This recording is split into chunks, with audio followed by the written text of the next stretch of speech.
नमस्कार दोस्तों, CKP CRT channel में आपका स्वागत है। दोस्तों चलिए दोस्तों मैं बात करता हूं आपका यूपीआरवीएनएल सेकेंड ग्रेड के तकनीशियन पद के लिए आपका सहायक लोको पायलट और डीआरडीओ के कुछ महत्वपूर्ण क्वेश्चन की बात करेंगे। यहां पर जो क्वेश्चन मैं चलाऊंगा रैंडम डिवीजन चलाऊंगा, आपका वन लाइनर क्वेश्चन की तरफ पढ़ूंगा, ठीक है। तो आपको कम समय में अधिक जानकारी के लिए रिवाइजेज के लिए ये क्वेश्चन चलेंगे। चलिए पहला क्वेश्चन की हम बात कर लेते हैं। यहाँ पर पहला क्वेश्चन हमारा यहाँ पर बनेगा, क्रॉस कट चीजल को कैप चीजल कहते हैं। क्या कहेंगे? क्रॉस कट चीजल को कैप चीजल कहेंगे। हमेशा याद रखिएगा, पीतल की कटिंग के लिए, पीतल के कटिंग के लिए चीजल का कटिंग एंगल 45 डिग्री होता है। कितना होता है? 45 डिग्री होता है। पीतल के कटिंग के लिए, जो पीतल धातु होता है उसकी कटिंग के लिए 45 डिग्री होना चाहिए। चीजल द्वारा धात की मोटाई कम करने की क्रिया को, चीजल द्वारा धात की मोटाई कम करने की क्रिया को चिपिंग कहते हैं। चीजल के द्वारा कोई जॉब है और उसकी क्या कहें हम, चिपिंग, उसके ऊपर के सतहों को खरोच रहे हैं, उसके द्वारा मटेरियल को चीजल के द्वारा 6 mm तक के माल को उड़ाया जा सकता है, अधिक से अधिक, तो इसको बोलेंगे चिपिंग। क्या बोलेंगे? चिपिंग। क्रॉस कट छेनी द्वारा कीवे खांचे किसी भी जॉब में ग्रुप या कीवे खांचे बनाए जा सकते हैं किसी भी जॉब में, ठीक है। कुछ इस प्रकार से रहेगा, तो कीवे खांचे इसको बोलेंगे, बनाए जा सकते हैं, ठीक है। राउंड नोज छैनी का प्रयोग किया जाता है। राउंड नोज छैनी, राउंड नोज छैनी का आयल ग्रुप बनाने के लिए, आयल ग्रुप बनाने के लिए राउंड नोज छैनी का प्रयोग किया जाता है।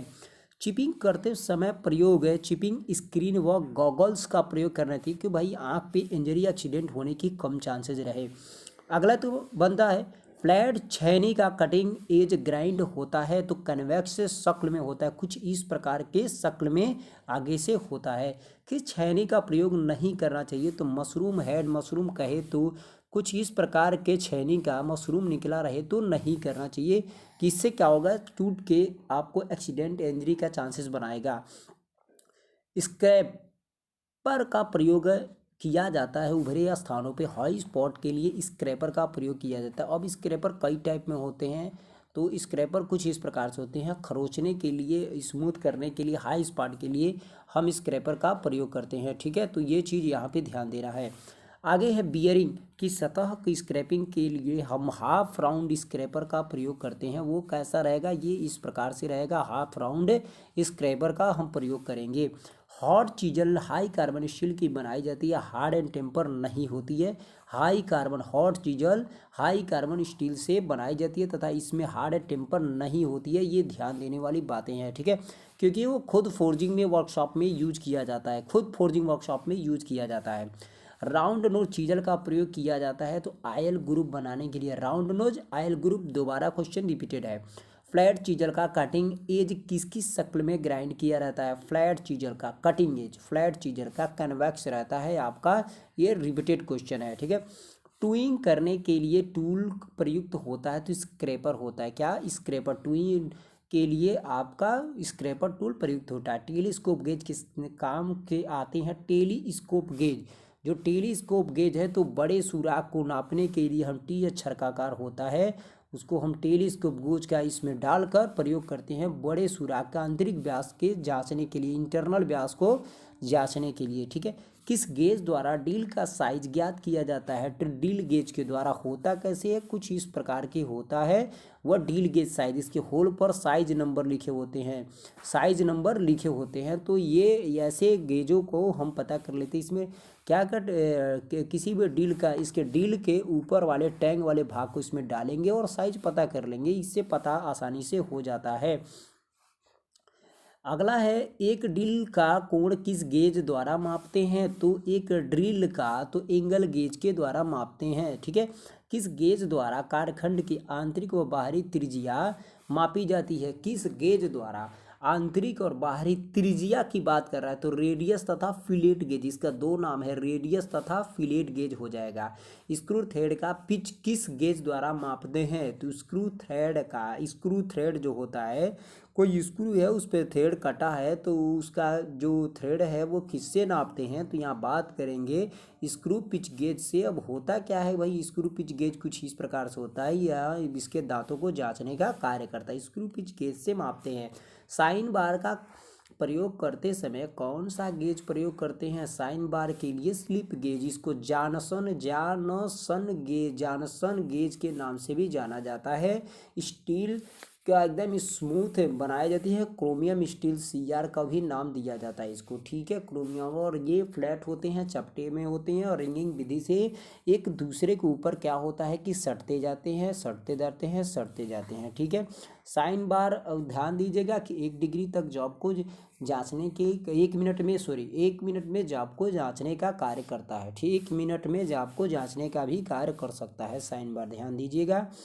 अगला है, सुराख की जांच करने हेतु कौन सा गेज प्रयोग करते हैं? तो सुराख होल है कोई, उसकी जांच करेंगे तो प्लग गेज। होता कैसे है? कुछ इस प्रकार से, एक सिरे में गो तथा एक सिरे में नो गो, वो डालेंगे इसमें और जांच हो जाएगा, ठीक है। मास्टर गेज की प्रशुद्धता कितनी होती है? मास्टर गेज की प्रशुद्धता 0001 इंच तक होती है। किसी किसी बुक में देखिए 4 जीरो लिया है, तो वहाँ पे कंफ्यूज नहीं होता है। मास्टर गेज की बात कर रहा था, प्रशुद्धता तो 0010 की बात कर रहा है यहाँ पर। लिमिट गेज, गेज से क्या तात्पर्य है? लिमिट में जांचने के, गो सिरा सुराख में जा सके परंतु नो गो सिरा ये नहीं जा सके, ये लिमिट में जांचेगा। किस गेज द्वारा 5 मिनट से अधिक सूक्ष्मता में मापा जा सकता है? 5 मिनट से अधिक तो 1 मिनट में क्या साइन बार से भी नापा जा सकता है, ठीक है। किस गेज द्वारा? तो साइन बार द्वारा। टेलीस्कोप गेज के द्वारा कहाँ से कहाँ तक माप तक सकते हैं? टेलीस्कोप 10 से लेके 150, टेलीस्कोप गेज द्वारा इतना तक 10 mm से लेके 150 mm तक हम माप सकते हैं बिल्कुल आसानी से, ठीक है।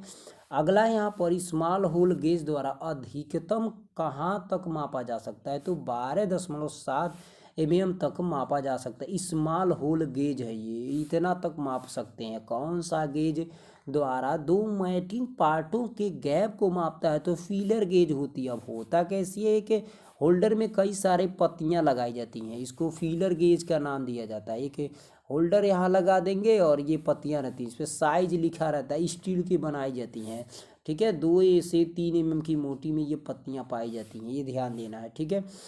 अगला है यहाँ पर, धात के सीटों एवं तारों की मोटाई किस गेज से मापते हैं? तो एक वायर गेज आता है, उसमें नंबर ऐसे बनाया रहता है, ठीक है। स्टील की बनी होती है और लगभग ये 1.5 से 2 mm की मोटी में पाई जाती हैं। इसको SWG के नाम से जाना जाता है, SWG के नाम से जाना जाता है। चलिए अगला क्वेश्चन देख लेते हैं।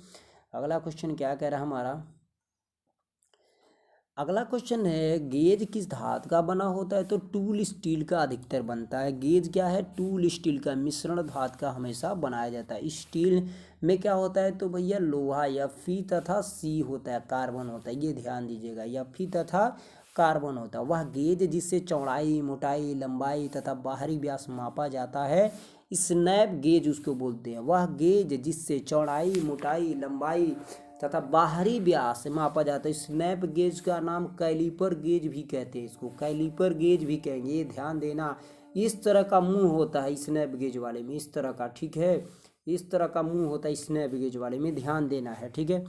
चौड़ाई हो जाएगा, मोटाई हो जाएगा, लंबाई हो जाएगा, बाहरी व्यास हो जाएगा, ये सब नाप लेता है। किसी किसी में तो कुछ ही इस प्रकार का रहेगा, यहाँ पे गो लिखा रहेगा, यहाँ पे नो गो लिखा रहेगा, ये भी ध्यान देना है। मास प्रोडक्शन में निर्मित मशीन पार्टों को अधिकतर किस यंत्र द्वारा मापा जा सकता है? मास प्रोडक्शन में कंपनियां जो हैं आपका होंडा, हीरो, मारुति सुजुकी, तो उनमें प्रोडक्शनों को मापा कैसे जाता है? तो गेज से। अब गेज बहुत प्रकार के होते हैं, जैसे लिमिट गेज हो गया, प्लग गेज हो गया, आपका रिंग गेज हो गया, स्क्रू पिच गेज हो गया, थ्रेड हो गया, तो क्या एंगल गेज हो गया। तो ये सब गेजेज होती हैं बहुत सारे मास प्रोडक्शन में। तो अर्धकुशल कारीगर भी क्या करेगा? इसको चला लेगा बिल्कुल आसानी से, कोई दिक्कत नहीं होगी, ठीक है। अनपढ़ को भी अगर थोड़ा सा सिखा देंगे तो भी वो टेंड हो जाएगा। सामान्य थ्रेड के हेलिक्स का झुकाव किधर होता है? सामान्य थ्रेड जो आमतौर पे होते हैं राइट हैंड में होते हैं, सामान्य के लिए राइट हैंड की तरफ झुकाव होता है। किस साइड में? राइट हैंड में, मतलब इस साइड से झुकाव होता है, ठीक है। अगला हम बात करेंगे कि छोटे पाइप का व्यास कौन से गेज द्वारा मापा जाता है? तो टेपर रिंग गेज के द्वारा। एक टेपर रिंग गेज आता है, कौन सा गेज? एक टेपर रिंग गेज आता है, छोटे पाइप का व्यास इससे मापा जाता है। अगला हम बात करेंगे स्लिप गेज का दूसरा नाम, अभी मैंने बताया repeated question, Johnson gauge block के नाम से जाना जाता है। साइन बार किस सिद्धांत पे कार्य करती है? तो साइन कोण के सिद्धांत पे, किस पे? ट्रिग्नोमेट्री के सिद्धांत पे कार्य करती है। साइन कोण के परपेंडिकुलर हाइपोटेन्यूस, आपका ये जो चीज़ है बताया हूँ से याद रखना है। अगला बात करेंगे डॉट डॉट विधि द्वारा एक चाप पर समानांतर तथा लंबवत रेखाएं खींची जाती हैं। तो डेटम लाइन के द्वारा, डेटम लाइन विधि द्वारा चाप पर है, डेटम लाइन है तो समांतर तथा लंबवत रेखा खींच सकते हैं। डेटम लाइन जो होता है वो बेसिक लाइन या जीरो लाइन के नाम से जाना जाए। खाली स्थान टूल द्वारा एक गोल छड़ के सिरे पर लाइन खींचते हैं। गोल छड़ के सिरे पर जेनिक कैलिपर, हर्माफ्रोडाइट कैलिपर, लंगड़ा कैलिपर, इन सब का नाम यह है जो यहाँ दिख रहा है, यही है, ठीक है, इन सब का नाम यही है। इसको जेनिक कैलिपर, हर्माफ्रोडाइट कैलिपर यहाँ से रखेंगे और चारों तरफ घुमा देंगे। जेनिक कैलिपर, हर्माफ्रोडाइट कैलिपर तथा लंगड़ा कैलिपर इसका नाम रखा जाता है। 45 एंगल होता है, कितना होता है? 45 डिग्री इसका एंगल होता है। आगे बात करेंगे, यहाँ पे गैप है की सहायता से एक वर्नियर हाइट गेज द्वारा एक गोल राड का समानांतर रेखा खींची जाती है। वो केकरे सहायता से? वर्नियर हाइट गेज के द्वारा एक गोल राड का समानांतर रेखा खींची जाती है। किसके सहायता से? गोल राड का, वर्नियर हाइट गेज के द्वारा। तो वी ब्लॉक का, वी ब्लॉक कैसा रहेगा भाई? तो कुछ इस प्रकार के रहेगा वी ब्लॉक। इसमें देखिए कीवे खांचे भी कटे होते हैं, डबल भी होता है, सिंगल भी होता है। ये ग्रुप भी आपका सिंगल लेवल होता है, डबल लेवल होता है, ये भी ध्यान देना है। कीवे खांचे या लेवल, लेवल भी देखना है और कीवे ग्रुप भी देखना है, क्योंकि क्लैंपिंग करने के ये काम में लाया जाता है, ये ध्यान देना है इस पर, ठीक है। आगे बात करेंगे, एंगल प्लेट में स्लॉट कटे होते हैं जाप को क्लैंप करने के लिए। एंगल प्लेट, जो एंगल प्लेट होता है उसमें जो स्लॉट, झिर्रियाँ जो कटी होती हैं वो जाप को क्लैंप करने के लिए, बांधने के लिए कटी होती हैं। पंच का साइज व्यास और लंबाई से, मतलब पंच जो होता है उसका साइज क्या किया जाता है? तो व्यास व लिए नर्लिंग हो जाएगा, यहाँ पे पॉइंट हो जाएगा, तो इसके व्यास से तथा पूरी लंबाई से, यल से लिया जाता है, ठीक है। सरफेस गेज द्वारा किया जाता है, तो सरफेस गेज जो है मार्किंग करने के काम में लाया जाता है। Surface gauge marking, surface gauge marking block. Surface gauge का दूसरा नाम क्या हो जाएगा? Marking block. मार्किंग ब्लॉक क्या हो जाएगा? मार्किंग ब्लॉक हो जाएगा। सरफेस गेज का दूसरा नाम मार्किंग ब्लॉक हो जाएगा, तो मार्किंग के लिए किया जाता है। आगे बात करेंगे, सेंटर पंच का पॉइंट एंगल होता है, तो सेंटर पंच जैसी बात करेंगे तो क्या हो जाएगा? 90 डिग्री हो जाएगा। ये सेंटर पंच है। डॉट पंच की बात करेंगे तो 60 डिग्री हो जाएगा, ठीक है, 60 डिग्री। सरफेस प्लेट बनाई जाती है, तो क्लोज्ड ग्रे कास्ट आयरन की बनाई जाती है सरफेस प्लेट।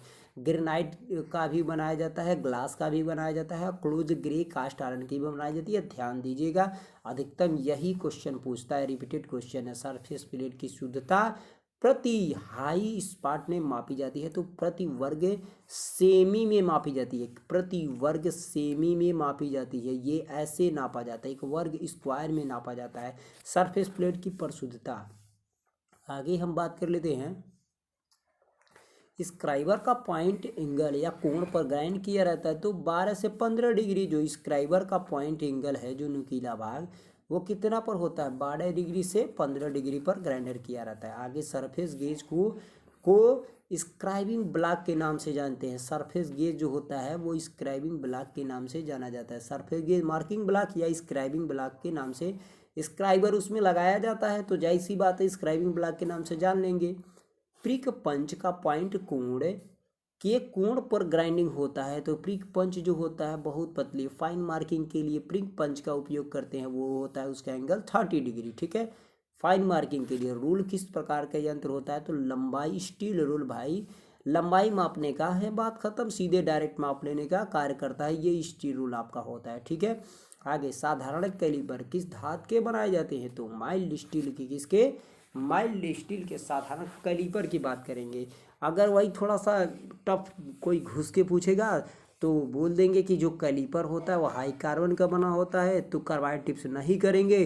और जब माइल्ड स्टील बोल देंगे तो नीचे का जो पॉइंट होता है घिसने से बचाने के लिए कार्बाइड टिप्स किया जाता है। क्या?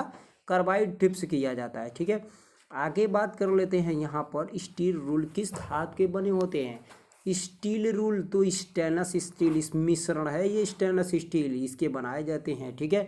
ट्राई स्क्वायर का माप व्यक्त किया जाता है। ट्राई स्क्वायर का माप तो ब्लेड के बाहरी सिरे से स्टॉक का अंतिम छोर तक। अब ब्लेड के बाहरी सिरे से मतलब ये पूरा लंबाई है ब्लेड के बाहरी सिरे से, ये स्टॉक है, स्टॉक के अंदरूनी सिरे तक ये पूरी लंबाई से इसका साइज व्यक्त किया जाता है। ठीक है, ट्राई स्क्वायर के ब्लेड के नीचे अंडरकट किस लिए रखा जाता है? जहाँ पर कार्नर को स्थान देने के लिए, बर उसको कहा जाता है कार्नर को स्थान देने के लिए। जो ट्राई स्क्वायर है हमारा, तो यहाँ पे कट लगाया जाता है, वो किस लिए? तो जाब के कार्नर को स्थान देने के लिए, कोने को स्थान देने के लिए रखा जाता है। ट्राई स्क्वायर का प्रयोग जाब को चेक करने के लिए किया जाता है। तो क्या 90 डिग्री तो ही चेक करता है, यही ना है।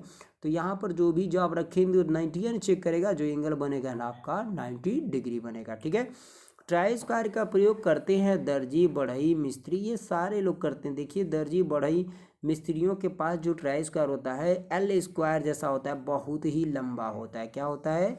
बहुत ही लंबा होता है, इस पे साइज सब बने रहते हैं। ठीक है, तो एल स्क्वायर के नाम से जाना जाता है। ठीक है, चलिए अगला टॉपिक देखते हैं।